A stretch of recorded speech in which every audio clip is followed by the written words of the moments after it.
जम्मू कश्मीर में कांग्रेस और एनसी के बीच बनी सहमति। 51 सीटों पर नेशनल कॉन्फ्रेंस और 32 सीटों पर कांग्रेस लड़ेगी चुनाव। 5 सीटों पर कांग्रेस नेशनल कॉन्फ्रेंस में फ्रेंडली फाइट होगी। सीपीआईएम और पैंथर्स पार्टी को एक एक सीट मिली।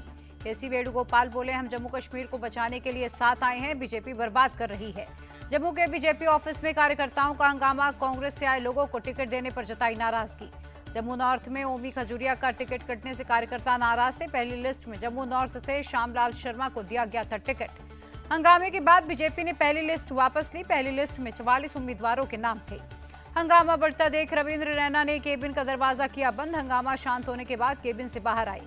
5 घंटे में बीजेपी ने 3 लिस्ट जारी की। पहली लिस्ट वापस लेने के बाद नई लिस्ट में 15 उम्मीदवारों का ऐलान किया। नई लिस्ट में बीजेपी ने नॉर्थ जम्मू से कैंडिडेट का नहीं किया ऐलान। पंपोर से सैयद शौकत, गयूर और राजपोरा से अरशीद भट्ट को बनाया उम्मीदवार।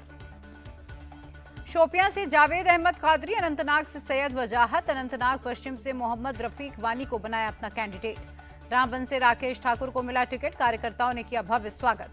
दूसरी लिस्ट में बीजेपी ने मात्र एक कैंडिडेट का ऐलान किया। कोकरनाग से चौधरी रोशन हुसैन गुज्जर को दिया गया टिकट। रविंद्र रैना की कार्यकर्ताओं से अपील, कोई भी साथी नाराज ना हो, राष्ट्र प्रथम की भावना से काम करें। जम्मू कश्मीर बीजेपी चीफ रविंद्र रैना बोले, सभी से पर्सनली बात कर दिक्कतों का सामना करूंगा और उन्हें दूर करूंगा। जम्मू कश्मीर में पीएम 9 से 12 चुनावी रैली कर सकते हैं, सोर्सेज के हवाले से खबर। जम्मू कश्मीर चुनाव के लिए बीजेपी ने स्टार प्रचारकों की लिस्ट भी जारी की। पीएम मोदी समेत 40 लोग करेंगे प्रचार। 29 अगस्त को बीजेपी सीईसी की बैठक होगी। जम्मू कश्मीर की बची हुई सीट और हरियाणा की सीटों पर होगी चर्चा। जम्मू कश्मीर के एलजी मनोज सिन्हा ने दिल्ली में गृह मंत्री से मुलाकात की। विधानसभा चुनाव समेत कई मुद्दों पर चर्चा की। झारखंड के पूर्व सीएम चंपई सोरेन फिर दिल्ली पहुंचे। बीजेपी में शामिल होने की अटकलें हुई तेज। दिल्ली में बोले चंपई सोरेन, बीजेपी में अभी किसी से मुलाकात नहीं हुई, जो फैसला होगा जल्द बताया जाएगा। चंपई सोरेन को लेकर बोले सीएम हेमंता, मैं चाहता हूं वे बीजेपी में शामिल हो, हमें ताकत दें। जातीय जनगणना को लेकर बोले असम के सीएम हेमंता, बीजेपी के लिए ये विरोध का मुद्दा ही नहीं। जेडीयू के मंत्री अशोक चौधरी बोले, इंडी गठबंधन की मुंबई बैठक में कांग्रेस ने जातीय जनगणना पर सहमति नहीं बनाई थी, इसीलिए नीतीश गठबंधन से अलग हुए। एआईएमआईएम चीफ असदुद्दीन ओवैसी की मांग, 2010 में हुए जातीय जनगणना को जारी करे मोदी सरकार। आरक्षण की 50% सीमा को खत्म करने के लिए संसद में बिल लाए मोदी सरकार, हम करेंगे समर्थन, असदुद्दीन ओवैसी का बयान। मायावती का कांग्रेस से सवाल, आरक्षण में वर्गीकरण को लेकर कांग्रेस चुप क्यों है। बीएसपी चीफ मायावती बोली, राजनीति से संन्यास लेने का सवाल ही पैदा नहीं होता, मेरे बारे में झूठी खबरें फैलाई जा रही हैं। कल होगी बीएसपी राष्ट्रीय कार्यकारिणी की बैठक, मायावती फिर से राष्ट्रीय अध्यक्ष चुनी जा सकती हैं। सपा चीफ अखिलेश यादव बोले, पीडीए का सम्मान नहीं करती बीजेपी, पीडीए ही शोषित वंचितों का भविष्य है। आगरा में बोले सीएम योगी, राष्ट्र से ऊपर कुछ नहीं, देश तभी सशक्त होगा जब हम एकजुट होंगे। सीएम योगी ने बांग्लादेश का दिया उदाहरण, कहा अगर बटेंगे तो कटेंगे, साथ रहेंगे तो नेक रहेंगे। सीएम योगी के बयान को अखिलेश यादव ने गलत बताया, कहा जिम्मेदार लोगों का काम भय फैलाना नहीं होता। सीएम योगी के बयान पर बोले ओवैसी, शायद वो कहना चाहते हैं लोग देश नहीं बल्कि मोदी के वफादार रहें। हरियाणा में बीजेपी ने शुरू किया चुनाव अभियान, रोहतक में चुनाव कार्यालय का उद्घाटन किया।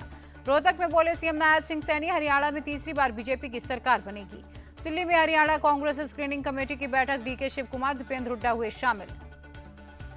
सीट बंटवारे को लेकर महाविकास अघाड़ी की आज होने वाली बैठक कैंसिल हुई। कांग्रेस सांसद वसंत चौहान के निधन के चलते बैठक टली। महाराष्ट्र कांग्रेस अध्यक्ष नाना पटोले बोले, महायुति में महाभारत चल रही है, फडणवीस ने हाथ खड़े कर दिए। एमपी में लाडली बहना योजना बंद कर दिया गया है, कांग्रेस नेता विजय वडेट्टीवार का बयान। आपके 5 पार्षदों के बीजेपी में शामिल होने पर बोले संजय सिंह, एमसीडी चुनाव से के बाद सभी को साइडलाइन कर देगी बीजेपी। सांसद कंगना रनौत के बयान से बीजेपी ने किनारा किया, कहा पार्टी पॉलिसी पर बोलने का उनको अधिकार नहीं। कंगना रनौत ने कहा था किसान आंदोलन में लाशें लटक रही थी, रेप हो रहे थे। कांग्रेस नेता सुप्रिया श्रीनेत्र की मांग, कंगना रनौत को बीजेपी पार्टी से निकाले या माफी मंगवाए। असम से बीजेपी के कैंडिडेट मिशन रंजन दास और रामेश्वर तेली राज्यसभा के लिए निर्विरोध चुने गए। पीएम को लिखी चिट्ठी का महिला एवं बाल विकास मंत्री अन्नपूर्णा देवी ने सीएम ममता को दिया जवाब, कहा रेप से जुड़े कानून सख्त हैं, राज्य उन्हें कठोरता से लागू करें। अन्नपूर्णा देवी ने सीएम ममता को दिलाया याद, बंगाल में पॉक्सो से जुड़े 48,000 से ज्यादा केस पेंडिंग है, 17 में से 11 फास्ट ट्रैक कोर्ट नहीं बने हैं। आरजीकर अस्पताल के पूर्व वाइस प्रिंसिपल संजय वशिष्ठ से पूछताछ, कोलकाता के सीबीआई दफ्तर में हुए सवाल जवाब। सीबीआई ने मानस बनर्जी से भी पूछताछ की, आरजीकर मेडिकल कॉलेज के नए प्रिंसिपल हैं मानस। सीबीआई के स्पेशल क्राइम ब्रांच का एक्शन, ताला पुलिस स्टेशन इंचार्ज अभिजीत मंडल और Kolkata assistant police commissioner Ram Thapa से किए सवाल। आरजीकर हॉस्पिटल की घटना दुखद है, दोषियों को सजा होनी चाहिए, कृषि मंत्री शिवराज सिंह चौहान का बयान। मृत लेडी डॉक्टर के परिवार से मिले सुकांत मजुमदार, न्याय दिलाने का भरोसा दिया। केंद्रीय मंत्री सुकांत मजुमदार बोले, रेप और मर्डर के सबूत मिटाए जा सकते हैं लेकिन भ्रष्टाचार के नहीं। पश्चिम बंगाल छात्र समाज का ऐलान, कल नबन्ना रैली निकाली जाएगी। सुकांत मजुमदार बोले, पुलिस ने लाठीचार्ज किया तो हम विरोध करेंगे। नबन्ना रैली को बंगाल के एडीजी लॉ एंड ऑर्डर ने बताया अवैध, कहा नबन्ना प्रतिबंधित क्षेत्र है, वहां प्रदर्शन की इजाजत नहीं है। कोलकाता पुलिस ने पश्चिम बंगाल छात्र समाज को रैली में इजाजत नहीं दी है रैली करने की, कहा रैली के बारे में नहीं दी विस्तार से जानकारी। राम और वाम बंगाल में अराजकता फैलाना चाहते हैं, टीएमसी नेता कुणाल घोष का बयान। नेशनल टास्क फोर्स की कल होगी बैठक, डॉक्टर्स की सुरक्षा, अस्पतालों के हालात में सुधार पर स्पेशलिस्ट अपनी राय देंगे। पीएम मोदी ने ऑस्ट्रेलिया के पीएम एंथनी अल्बनीज से फोन पर बात की, द्विपक्षीय संबंधों पर चर्चा की। लद्दाख को लेकर केंद्र सरकार का बड़ा ऐलान, जांस्का, द्रास, शाम, नुब्रा और चांगथांग नए जिले होंगे। पीएम मोदी बोले, लद्दाख में 5 नए जिलों का निर्माण बेहतर शासन और समृद्धि की दिशा में एक कदम है। गृहमंत्री अमित शाह बोले, लद्दाख के विकास के लिए ये फैसला लिया, हम वहां के विकास के लिए प्रतिबद्ध हैं। लद्दाख में 5 नए जिले बनाने का ऐलान चुनावी जुमला है, महाराष्ट्र कांग्रेस चीफ पटोले का बयान। तेलंगाना वक्फ बोर्ड ने वक्फ संशोधन बिल का किया विरोध, ओवैसी ने दी जानकारी। देश भर में धूमधाम से बनाया जा रहा है जन्माष्टमी का त्योहार, मथुरा के कृष्ण जन्मभूमि मंदिर में उमड़े श्रद्धालु। छत्तीसगढ़ के सीएम विष्णुदेव साय ने अपने आवास पर दिव्यांग बच्चों के साथ मनाया जन्माष्टमी का त्योहार। एमपी के सीएम मोहन यादव बोले, भारत में रहना होगा तो राम और कृष्ण की जय कहना होगा। बदलापुर रेपकांड में कल्याण कोर्ट का फैसला, आरोपी को 14 दिन की न्यायिक हिरासत में भेजा गया। महाराष्ट्र के महिला एवं बाल कल्याण विभाग ने शिक्षा मंत्री दीपक केसरकर को रिपोर्ट सौंपी, बदलापुर के इस मामले में रिपोर्ट थी। बेंगलुरु सेंट्रल जेल में कन्नड़ एक्टर दर्शन को वीआईपी ट्रीटमेंट का मामला, जेल के 9 अधिकारी सस्पेंड, 3 केस दर्ज हुए। कल एक्टर दर्शन जेल में अपने मैनेजर और बदमाशों के साथ चाय और सिगरेट पीते नजर आए थे। सीएम सिद्धरमैया बोले, एक्टर दर्शन को हम शिफ्ट करने के बारे में सोच रहे हैं, जांच पूरी होने के बाद एक्शन लेंगे। गाजियाबाद के सपा नेता असलम चौधरी को कोर्ट से जमानत मिली, जमीन के मामले में हुई थी गिरफ्तारी।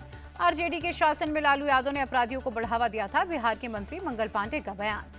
मुंबई गोवा हाईवे का सीएम शिंदे ने किया निरीक्षण, गड्ढों को गणेश उत्सव से पहले भरने के निर्देश दिए। साउथ वेस्ट दिल्ली में कैफे के बाहर फायरिंग का मामला, 5 आरोपी अरेस्ट। दिल्ली के शास्त्री पार्क में सड़क हादसा, फुटपाथ पर सो रहे लोगों को ट्रक ने रौंदा, 3 की मौत हुई। नोएडा के सेक्टर 62 में एक पीजी में लग गया, किसी के हताहत होने की खबर नहीं। यूपी एसटीएफ का प्रयागराज में एक्शन, सॉल्वर गैंग के एक सदस्य को पकड़ा, पुलिस परीक्षा पास कराने के लिए 2-2 लाख रुपए मांगता था। अयोध्या में भक्ति पथ और राम पथ पर फर्जी तरीके से लाइट चोरी का केस दर्ज कराने वाला गिरफ्तार, आरोपी शेखर शर्मा हरियाणा से हुआ अरेस्ट। कन्नौज में माहौल बिगाड़ने की कोशिश, इमाम चौक पर मस्जिद के सामने भगवा झंडा लगाने वाला हुआ अरेस्ट। एमपी के छतरपुर में थाने पर पत्थरबाजी का मामला, फरार आरोपियों पर 10,000 का इनाम घोषित। भोपाल के जहांगीराबाद में लूट के 4 आरोपी हुए अरेस्ट, चाकू दिखाकर 11,000 कैश और मोबाइल लूटी थी। अमृतसर में एनआरआई पर फायरिंग का मामला, पुलिस ने 3 और आरोपियों को पकड़ा, कुल 8 लोग पकड़े गए। राजस्थान के भीलवाड़ा में हिंदू संगठनों का प्रदर्शन, धर्मस्थल के बाहर गोवंश का अवशेष मिलने पर जताई नाराजगी। हिंदू संगठनों ने भीलवाड़ा के बाजार बंद करवाए, कलेक्ट्रेट ऑफिस के बाहर दिया धरना, पुलिस ने लाठीचार्ज किया। राजस्थान के पाली में वंदे भारत को डीरेल करने की साजिश, पटरी पर रखा सीमेंट का पत्थर, 23 अगस्त की घटना है। मुंबई के कलवा देवी चीर बाजार में निर्माणाधीन दीवार गिरी, 2 मजदूर की मौत, 1 मजदूर जख्मी। कोलकाता से पोर्ट ब्लेयर जा रहा जहाज सागर द्वीप के पास डूबा, कोस्ट गार्ड ने 11 लोगों की जान बचाई। मध्य प्रदेश के कई इलाकों में मूसलाधार बारिश, भोपाल के कलियासोत बांध के 2 गेट खोले गए। राजस्थान के अजमेर में हुई भारी बारिश, कई इलाकों में बाढ़ जैसे हालात बने। महाराष्ट्र के भुसावल में भारी बारिश के चलते 2 मकान ढहे, जलगांव में कई मकानों को पहुंचा नुकसान। भारी बारिश के चलते गुजरात के वडोदरा, अरवल्ली समेत कई जिलों में बुरा हाल, जल जमाव से बड़ी दिक्कतें। सीएम भूपेंद्र पटेल ने गांधीनगर में अधिकारियों के साथ की बैठक, बारिश के हालात पर चर्चा की। गुजरात के कई जिलों में बाढ़ जैसे हालात, गृह मंत्री शाह ने सीएम भूपेंद्र को मदद का भरोसा दिया। गुजरात के सभी प्राइमरी स्कूल्स कल बंद रहेंगे, बारिश की स्थिति को देखते हुए सरकार का फैसला।